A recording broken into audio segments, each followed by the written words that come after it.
penulis novel terkenal bernama C.S. Lewis yang menulis novel legendaris Narnia, gitu ya. Dia pernah berkata bahwa Anda tidak pernah terlalu tua untuk memikirkan tujuan atau mimpi yang baru. Ya, tujuan untuk impian baru itu bisa menjadi sebuah motivasi untuk berkembang. Kadang orang mikir begini, alah sudah tua kok, ngapain mesti mikir sesuatu yang baru, gitu ya. Mungkin Anda sudah lulus kuliah, kemudian diajak untuk memikirkan tujuan baru, bermimpi, gitu ya, mikir sudah tua, ngapain, gitu. Saya melihat bahwa menjadi tua itu adalah proses yang alami. Jadi kalau mau pakai krim anti-aging dan sebagainya, mungkin melawan hal yang alami, gitu ya. Saya sih tidak terlalu oke dengan demikian, ya, atau itu pribadi. Tetapi semangat untuk berkembang, semangat untuk belajar itu terus bisa ada. Dan ya, tua hanya masalah usia, tua hanya masalah fisik, tetapi bagaimana semangat di dalam diri kita itu bisa terus membara ketika kita itu mengerjakan sesuatu yang baru.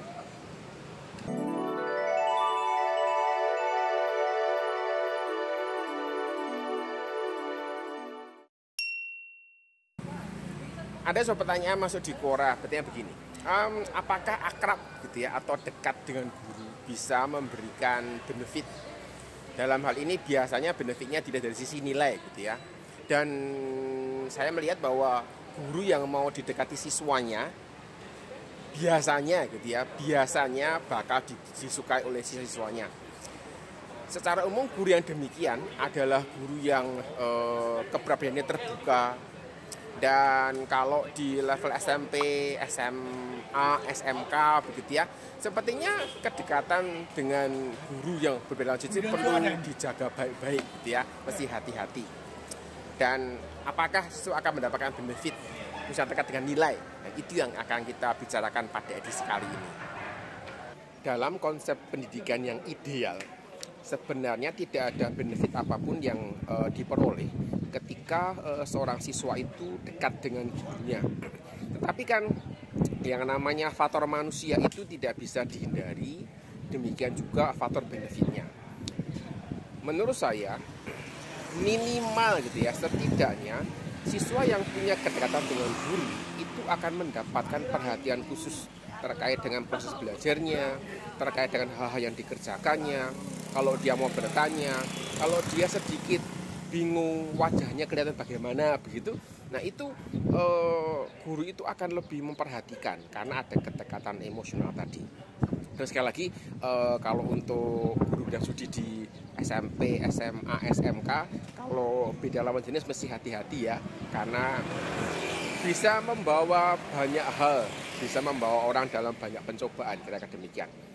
Perhatian khusus ini sebenarnya sudah menjadi keuntungan tersendiri karena proses belajarnya bisa berbeda. Dan saya mengatakan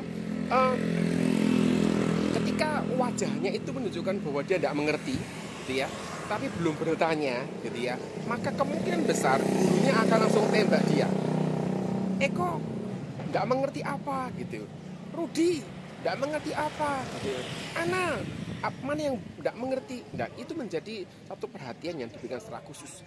Dan ini menunjukkan bahwa guru itu memperhatikan dia, guru itu memperlakukan anaknya secara khusus. Nah, menurut saya benefit yang seperti ini itu adalah benefit yang positif ya. Dan ya wajar sih kalau misalnya guru itu memperhatikan siswa yang cukup dekat dengan dia. Benefit berupa nilai menurut saya termasuk sesuatu yang ilegal, karena nilai adalah bagian dari evaluasi belajar. Sehingga ketika ada intervensi guru itu masuk ke ranah nilai karena cukup dekat dengan siswanya, maka itu sudah mengganggu proses dan evaluasi belajar yang ada. Setidaknya ini menunjukkan bahwa guru itu tidak profesional di dalam mengerjakan tanggung jawabnya, karena juga melibatkan unsur pribadi. Karena saya dekat sama dia, maka toleransinya diturunkan, sehingga kalau toh salah-salah sedikit pun masih dapat diterima. Ini menjadi hal yang tidak dapat dipertanggungjawabkan. Dan ketika nilai itu sudah dipengaruhi oleh hal-hal yang sifatnya emosional, maka ini menjadi sulit gitu ya buat siswa untuk juga mengevaluasi, guru juga mengevaluasi secara khusus. Oleh karena itu memang sangat disarankan buat teman-teman guru untuk memiliki rubrik di dalam model penilaiannya. Sehingga dengan rubrik ini, guru itu punya panduan nilai seperti apa yang mesti diberikan. Dan dalam pemahaman saya, unsur pribadi itu tidak masuk dan tidak ditemukan di dalam penilaian. Oleh karena itu, ketika mungkin gitu ya mau masuk unsur pribadi karena cukup dekat, karena akar dan sebagainya, maka rubrik ini bisa menolong teman-teman guru untuk terhindar dari situasi yang sifatnya ilegal tadi. Hal ini mesti diperhatikan dengan baik supaya hubungan antara guru dengan siswa secara umum, guru dengan orang tua secara umum juga dijaga supaya tetap sehat.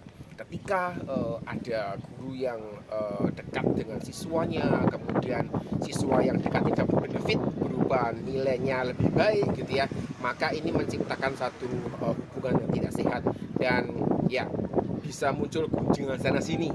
Tapi saya bukan mengatakan bahwa ketika guru tidak melakukan itu maka guru bebas dari gunjingan.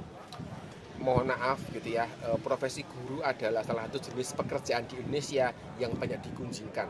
Dan saya salut buat teman-teman guru yang mau menjadi guru walaupun dengan banyak risiko yang harus dihadapi tadi. Saya mau cerita pengalaman saya sebagai dosen yang saya merasa bahwa saya cukup dekat dengan mahasiswa yang di kelas saya, bahkan mereka juga tidak berada di kelas saya. Jadi ketika saya mengajar mata kuliah khusus di bidang studi tertentu misalnya, maka tidak semua mahasiswa ikut gitu ya, karena bidangnya kan berbeda.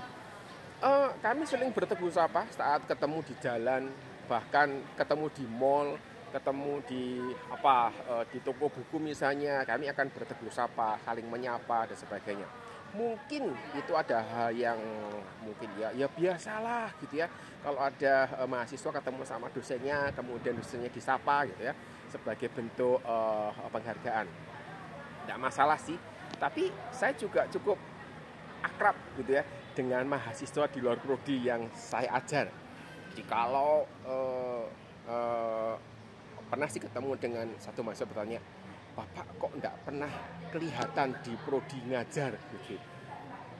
Dia dari prodi ekonomi, kami pas ada acara di luar kota, kemudian bertanya seperti itu. Saya bilang, ya saya memang bukan dosen prodi ekonomi, seperti itu.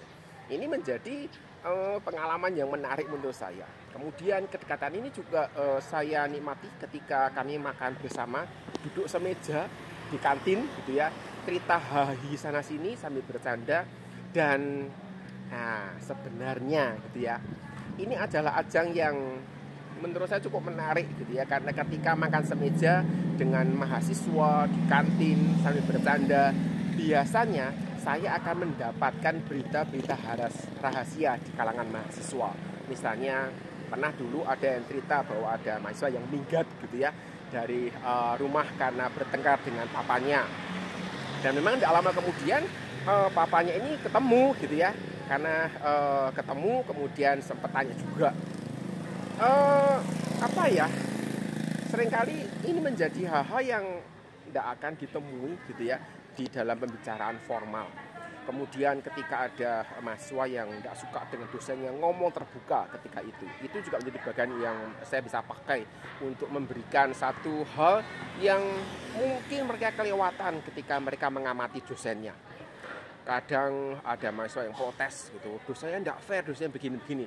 Dan saya bisa menolong mereka untuk memahami dari sisi dosen.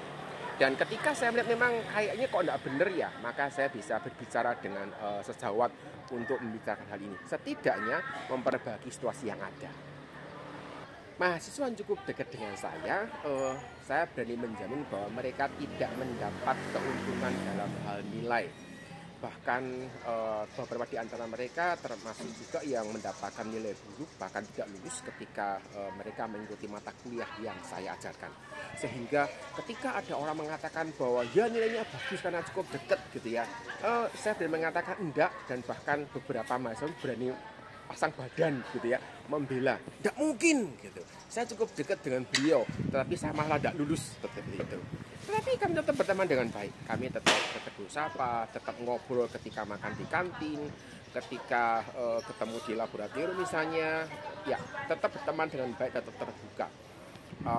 Saya juga terbuka untuk didatangi mahasiswa yang mau protes nilai atau mau tanya, atau misalnya ketika ada masalah mereka mau bicara, seperti demikian yang saya jalani bersama dengan mahasiswa.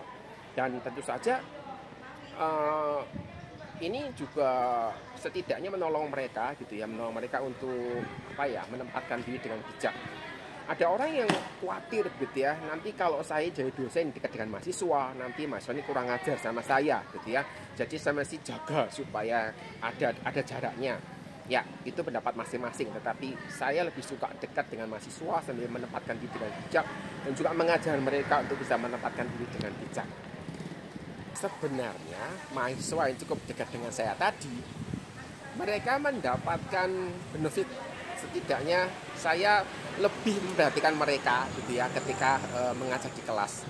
Jadi saya sampaikan bahwa saya kadang nembak langsung kepada mahasiswa yang wajahnya tidak mengerti, kelihatannya agak bingung. Biasanya saya tembak langsung, dan itu membuat dia juga sadar gitu ya bahwa ternyata ada yang aku tidak mengerti gitu ya. Jadi karena kena dengan baik, maka ketika proses belajar itu saya bisa mengarahkan mereka dengan lebih tepat. Kadang kalau mengenal dengan baik itu juga bisa mengenal cara berpikirnya, logikanya seperti apa, seperti itu. Dan itu menolong sekali ketika saya mencoba mengarahkan mereka. Dan di depan kelas itu tidak selalu bisa menebak kira-kira wajahnya begini nih mengerti atau enggak. Itu sulit sekali. Saya yakin teman-teman guru juga teman-teman pasti mengerti apa yang saya sampaikan, bahwa wajah peserta belajar itu seringkali tidak menunjukkan mereka ini mengerti atau tidak. Dan ya, mahasiswa yang cukup dekat dengan saya biasanya jadi sasaran tembak untuk mancing mereka bertanya. Dan karena sudah cukup akrab, cukup dekat begitu, maka saya jadi lebih mudah untuk memotivasi mereka ketika mereka menghadapi kesulitan. Ketika mereka mengalami berbagai macam tantangan, ketika mereka stres karena skripsinya tidak selesai, menghadapi teman yang mereka anggap itu rewel, mungkin jahat dan sebagainya, saya bisa menolong mereka untuk bangkit kembali. Kenapa? Karena saya mengenal mereka dengan lebih dekat, karena saya mengenal mereka dengan baik, dan itu menolong mereka untuk bisa bangkit kembali. Menurut saya ini sebuah benefit yang jauh lebih dari sekedar sebuah nilai, dan ini benefit yang luar biasa. Saya kira itu yang saya sampaikan. Kita jumpa lagi di tempat yang berbeda, di topik yang berbeda. Sampai jumpa.